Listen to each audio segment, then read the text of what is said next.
Si crees que has perdido esas ganas de comerte el mundo, ese ímpetu por afrontar lo que se te presente por delante y conseguir una por una metas que te has propuesto, no eres el único. Dejando al margen diagnósticos clínicos donde la desmotivación y la anedonia están casi siempre presentes, como un trastorno depresivo mayor y que requieren abordaje multidisciplinar y siempre profesional, nuestra sociedad parece estar cada vez más desmotivada. Vivimos tiempos difíciles, pero sin duda alguna no son los tiempos más difíciles a los que nos hemos enfrentado como seres humanos. Y tenemos mil y un motivos para ser optimistas. ¿Qué nos está ocurriendo entonces? ¿Es posible que nuestro estilo de vida esté afectando a nuestra motivación y deseo por avanzar? Pues no solo es posible, es un hecho. Y en este vídeo vas a comprender exactamente por qué ocurre y qué puedes hacer para volver a tener niveles de motivación normales y saludables. Porque puedes pensar que este tema se aleja mucho de la temática general del canal, pero no es así. La motivación es básica para emprender cualquier cambio positivo. Para entender el vídeo correctamente tenemos que hablar de dopamina y de sistemas de recompensa cerebrales, pero lo haremos en términos muy sencillos, muy simplificados y prácticos. En el vídeo de hoy aprenderás en unos pocos minutos qué es la dopamina, para qué sirve y cómo funciona. Y justo después aprenderás hasta 4 estrategias muy prácticas y muy poderosas para devolver tus niveles de dopamina a niveles normales y así incrementar tu motivación para realizar cualquier tarea difícil, sea trabajar, estudiar, entrenar o perder grasa. Primero, ¿qué es la dopamina? La dopamina es una pequeña molécula que actúa de neurotransmisor, es decir, transmite mensajes dentro y fuera de tu sistema nervioso central. Es prima hermana de la adrenalina y la noradrenalina, dos hormonas muy importantes. De hecho, estas dos derivan de la dopamina. Aunque la dopamina está también implicada en el control del movimiento o en nuestro estado de ánimo, en los últimos años la hemos estudiado mucho por su papel principal, hacerte desear conductas potencialmente placenteras. Tiene que ver, por lo tanto, con la motivación y, ojo, también con la adicción. El funcionamiento de la dopamina es malentendido por muchos, es posible que no lo entiendas bien. Pensamos que producimos dopamina únicamente cuando obtenemos una recompensa esperada, como una hamburguesa cuando tenemos hambre o como sexo cuando tenemos ganas. Pero no es así realmente. La dopamina empieza a liberarse mucho antes de obtener la recompensa, cuando en tu entorno aparece algún elemento, una pista, que te hace desear una conducta concreta, es decir, una acción reforzante, que tu cerebro previamente ha registrado como placentera. Es decir, hay un aprendizaje previo, sea el sexo, la comida, videojuegos, ejercicio físico o para algunos una clase de biología. ¿Con esto qué quiero decir? Pues que las actividades dopaminérgicas varían de persona a persona en función de las preferencias individuales. No son iguales para todos. La persona adicta a las compras empezará a desear comprar nada más ver la tarjeta de crédito en su cartera. Por lo tanto, lo que desencadena la mayor liberación de dopamina no es solo la recompensa en sí misma, que también, sino la búsqueda de la recompensa. De hecho, esa es la misión principal de la dopamina, hacerte buscar, perseguir y finalmente encontrar. ¿Alguna vez has sentido que eras más feliz persiguiendo una gran meta que tras conseguirla? Persiguiendo aprobar un examen, persiguiendo sacarte unas oposiciones, persiguiendo ganar una competición, persiguiendo comprarte una casa, un coche, lo que sea. El culpable de esto es la dopamina, que te hace sentirte muy bien mientras buscas. Lo que pretende la dopamina es que mantengas esa búsqueda. ¿Por qué? Pues porque clásicamente, evolutivamente, esa recompensa era comida o algo que te hacía incrementar tus posibilidades de supervivencia. ¿Qué ocurre después de encontrar esa recompensa? Pues después, y a veces bruscamente, ese sentimiento de satisfacción, ese bienestar se desvanece a veces de forma cruel, haciéndonos pensar, ¿tanto esfuerzo para esto? La dopamina es el neurotransmisor más capitalista que existe. Nos hace perseguir ese nuevo coche, una casa más grande, un mejor puesto de trabajo, más estatus, más poder, más dinero y más fama. Y ahora que ya entiendes qué es lo que hace la dopamina, tienes que entender que existen picos de dopamina y valles de dopamina. Entendamos esto de los picos y los valles. Existe una producción basal de dopamina, siempre, y existen picos de dopamina. Técnicamente a esto se le llama secreción tónica a la basal y fásica a los picos de dopamina. Los niveles basales de dopamina están muy condicionados genéticamente, aunque se pueden elevar con diferentes conductas que te explico al final del vídeo. Por ello que sin motivo aparente algunas personas parecen haber nacido más predispuestas a la acción que otras. Es el compañero de clase que típicamente básicamente llegaba siempre a clase a tope a las 8 de la mañana cuando tú todavía no podías ni articular palabras, ¿no? O ese compañero de trabajo que parece siempre dispuesto a iniciar cualquier proyecto y siempre está a tope con todo. Los picos de dopamina, sin embargo, son casi exclusivamente ambientales. El exponernos a recompensas muy reforzantes o potencialmente placenteras nos hace liberar grandes cantidades de dopamina, algo que será directamente proporcional al poder de la recompensa. Por supuesto, como decía antes, cada uno de nosotros tenemos diferentes gustos y preferencias que modifican la intensidad de dichos picos. Y te pongo varios ejemplos. El chocolate puede elevar tus niveles de dopamina basales en más de un 50%, eso sí, muy momentáneamente y solo si te gusta el chocolate. El sexo los puede duplicar en el peor de los casos, mientras que la cocaína los triplica y las diferentes anfetaminas pueden multiplicar tus niveles basales por 10. Todos experimentáis un pico de dopamina cuando recibís la nómina final de mes y vuestros niveles basales de dopamina durante todo el mes os ayudan a seguir trabajando, a veces en un trabajo que no os termina de gustar o que genera fricción en vuestro día a día, en pos de una recompensa, es decir, el salario a final de mes. Así funcionan los picos y valles de dopamina, que son interdependientes y que se afectan los unos a los otros. Pero ahora veamos los peligros de los picos de dopamina. El principal problema que estamos empezando a enfrentar es que nos hemos cargado el sistema con nuestros hábitos de vida. Y esto es clave, presta atención porque es uno de los puntos más importantes del vídeo. Muchos picos de dopamina repetidos en cortos intervalos de tiempo disminuyen tus niveles basales de este neurotransmisor. Vuelve a escuchar esto porque es clave para entender todo. Nuestro hedonismo desenfrenado, la adoración de la inmediatez y las posibilidades que ofrece la tecnología se han convertido en la tormenta perfecta para nuestros circuitos dopaminérgicos. Cuando antes teníamos que rebuscar entre diferentes números de la revista Playboy, ahora tenemos una avalancha de páginas web a golpe de dedo y las tenemos desde los 12 años o antes, momentos donde todavía se están gestionando, se están desarrollando esos circuitos cerebrales, lo que es algo a replantearnos seriamente. Si antes salíamos a comer fuera para darnos un capricho,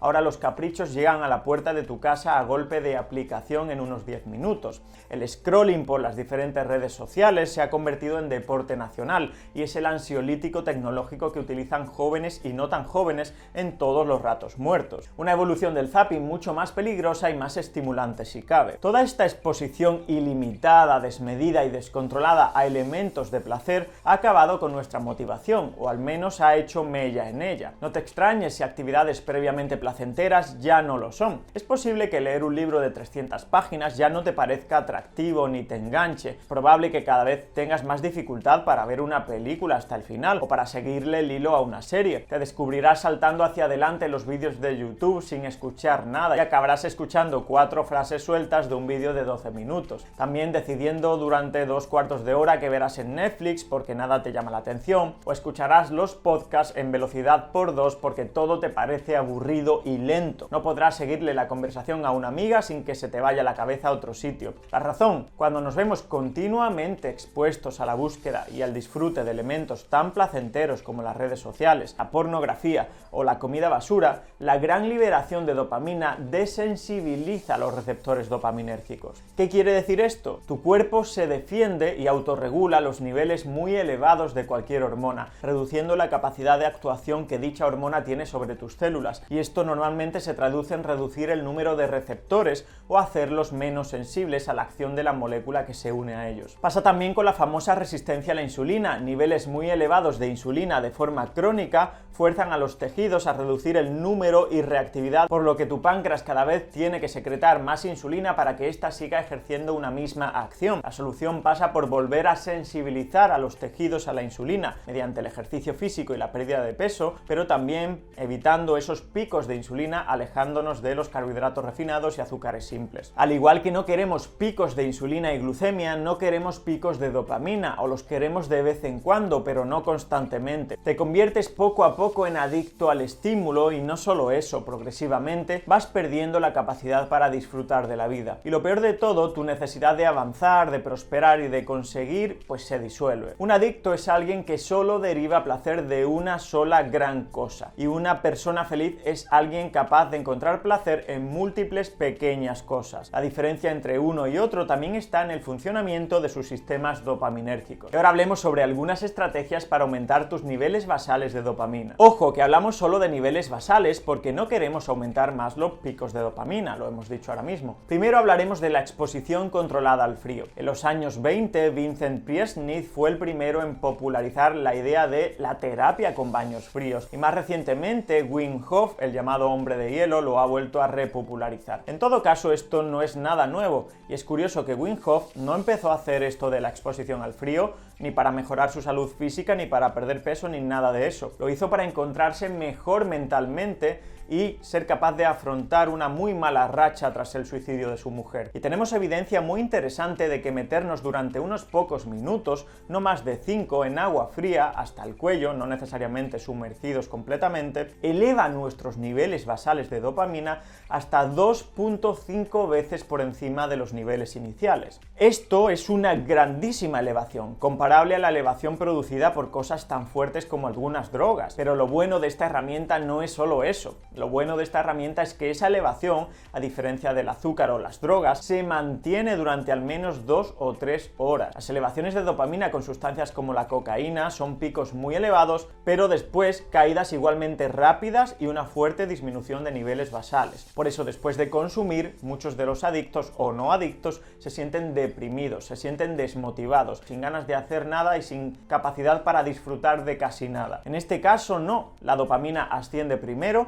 y va descendiendo progresivamente hasta llegar a niveles basales varias horas después de la exposición al frío, pero no disminuye tus niveles basales. La temperatura necesaria, pues unos 15 grados Celsius, es más que suficiente, aunque si estás ya acostumbrado, adaptado, puedes irte a los 10 o 12 grados Celsius. Aquí la progresión es importantísima, no te metas en agua congelada si nunca lo has hecho, esto es muy peligroso y en unas pocas ocasiones puede ser mortal. Quizás recuerde cuando de pequeño jugabas con los amigos en la playa y te mantenías dentro del agua durante mucho tiempo. Se te olvidaba el paso del tiempo, al salir del agua sentías una sensación de inmenso placer, de una tranquilidad enorme. Bueno, ese es el efecto de la exposición al frío sostenida, junto con los efectos del ejercicio físico y junto con los efectos del verano y de la playa, que siempre era una época muy bonita, ¿no? Es la razón por la que te sentirás muy bien después de una ducha fría, en parte. El frío estimula la liberación de adrenalina, noradrenalina y dopamina. Si te sientes desmotivado, si eres la típica persona que por la mañana tiene mucha dificultad para despertarte, una ducha templada, una ducha de agua fría te va a ayudar muchísimo. Cuéntame en los comentarios tu experiencia con la exposición al frío. Ayuno de dopamina. Hace pocos años se puso muy de moda el ayuno de dopamina y lo hemos visto en el canal. Por supuesto, la dopamina no se come ni se ayuna, pero es una metáfora que animaba a sus participantes a alejarse voluntariamente de aquellas actividades más reforzantes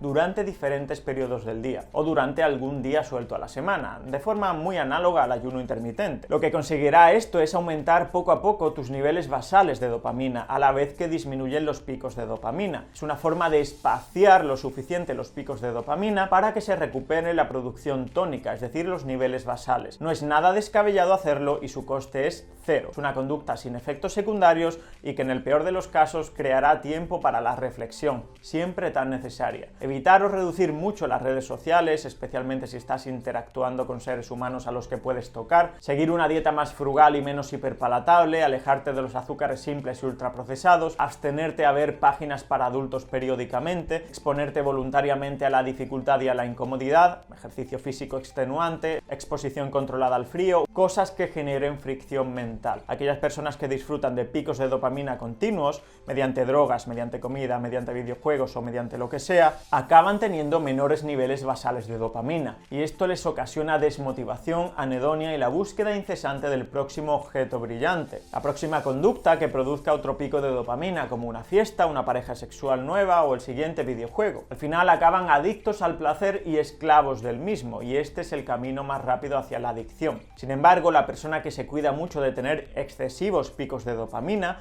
acaba teniendo niveles basales de dopamina más elevados, y son las personas motivadas a realizar acciones difíciles como abrir un canal de YouTube, emprender un negocio, estudiar una compleja carrera, perder peso o cualquier cosa que requiera dedicación continua. Sus vidas desde fuera pueden parecer muy aburridas, pero la sensación de disfrute y control suele ser mayor. Ayuno intermitente tecnológico, una versión más descafeinada del ayuno de dopamina dopamina es el ayuno intermitente tecnológico. Pongo mi ejemplo, intento no tocar el teléfono móvil más allá de las 7 de la tarde y hasta la mañana siguiente. De esta forma establezco un espacio libre de tecnología y de redes, fortalezco el músculo de la disciplina porque cuesta mucho no caer en los tentáculos del móvil y separo claramente el tiempo de trabajo del tiempo de descanso y ocio, algo muy bueno. En mi caso, el teléfono móvil y las redes sociales, pues como os imagináis, están totalmente relacionados con el trabajo, con la creación de contenido. Y por último, convierte el esfuerzo en la recompensa. ¿A qué me refiero con esto? Cuando estamos realizando cualquier actividad difícil y que requiere atención, concentración o esfuerzo físico, los niveles basales de dopamina nos ayudan a mantener dicho esfuerzo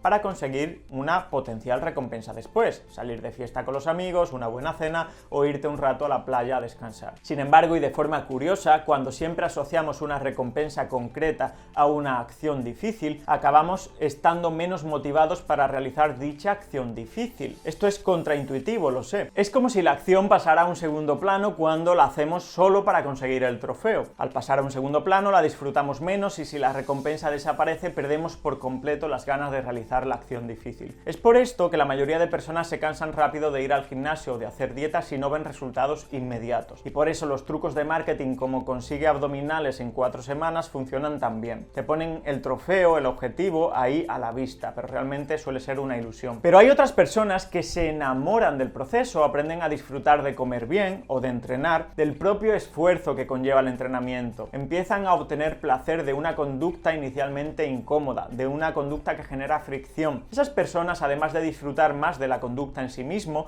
suelen estar más motivadas para volver a realizarla en el futuro, porque para ellos la conducta incómoda es la recompensa en sí misma, por muy contraintuitivo que pueda parecer esto para muchas personas. Así que céntrate más en la acción difícil y menos en el resultado. Te convertirás poco a poco en alguien más motivado. Ayuno intermitente. Lo bueno de la dopamina es que es una moneda motivacional universal. No es algo circunscrito a acciones concretas. Lo vas a entender. Cuando comemos, especialmente si nos gusta la comida, nuestros niveles de dopamina se elevan. ¿Te has dado cuenta de que comer da hambre? ¿A qué me refiero con esto? Pues que cuando empiezas a comer se abre el apetito, ¿verdad? Esto tiene mucho que ver con la liberación inicial de dopamina al comenzar a comer, que te hace ir a por más comida. Bien, si los receptores de dopamina no han encontrado mucha dopamina últimamente, como durante un periodo de ayuno de 12 o 16 horas, las que sean, cuando rompas el ayuno se liberará una buena cantidad de dopamina. Pero no solo esto, además esos receptores estarán regulados al alza, serán más sensibles, habrá un mayor número de ellos disponibles, esperando a que la dopamina se una a ellos. Esta es la justificación de que una comida te sepa tan bien cuando tienes mucha hambre, de que con hambre todo esté bueno, ¿verdad? Pero esos receptores de dopamina ahora estarán disponibles y no solo se activarán con la dopamina liberada por la comida, sino también con la dopamina liberada por otras actividades a priori menos placenteras. Por lo que de alguna forma estás con el ayuno intermitente también reseteando y sensibilizando el sistema dopaminérgico, hasta cierto punto obviamente. Por ello incluir algún ayuno de vez en cuando o simplemente reducir el número y cantidad de alimentos hiperpalatables mejorará tu sistema dopaminérgico. Esta es una de las razones por las que el ayuno intermitente suele enganchar a muchas personas, pero se habla poquísimo de ello. Como conclusión y recomendación final, podríamos decir que limites o reduzcas aquellas conductas que provocan picos de dopamina y aumentes o amplifiques aquellas conductas que elevan tus niveles basales de dopamina y que suelen ser muy incómodas. De esta manera volverás a tener unos niveles saludables de dopamina y tu motivación volverá a valores normales.